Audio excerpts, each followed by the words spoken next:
গত বছর শুধু মোটরসাইকেল দুর্ঘটনায় মারা গেছেন ২,৬০৯ জন। এর ৩৭% ঘটেছে হেলমেট না পরার কারণে। ব্র্যাক ও বিশ্বব্যাংকের জরিপে এসব তথ্য উঠে এসেছে। গবেষকরা জানান, বিএসটিআই অনুমোদিত হেলমেট ব্যবহার করেন মাত্র ৩% চালক ও ২.৫% যাত্রী। সকালে রাজধানীতে এক সভায় আলোচকরা এসব কথা বলেন। দ্রুত গন্তব্যে পৌঁছানো যায় তাই মোটরসাইকেল ব্যাপক জনপ্রিয়, কিন্তু অনেক চালক ও আরোহী হেলমেট ব্যবহার করেন না।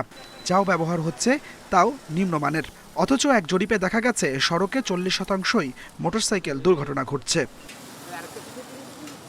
বিআরটিএ জানিয়েছে, মোটরসাইকেল দুর্ঘটনা কমাতে কঠোর পদক্ষেপ নেওয়া হচ্ছে। হেলমেট ব্যবহার না করলে জরিমানা করা হচ্ছে বলেও জানায় পুলিশ।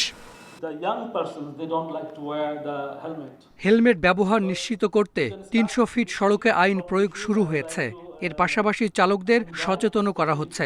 বেশিরভাগ চালক ফ্যাশনের জন্য হেলমেট ব্যবহার করেন না, তাই প্রস্তুতকারক প্রতিষ্ঠানকে দৃষ্টিনন্দন হেলমেট তৈরির আহ্বান জানাচ্ছি। মানসম্মত হেলমেট নিশ্চিত করতে কাজ করে যাচ্ছে পুলিশ।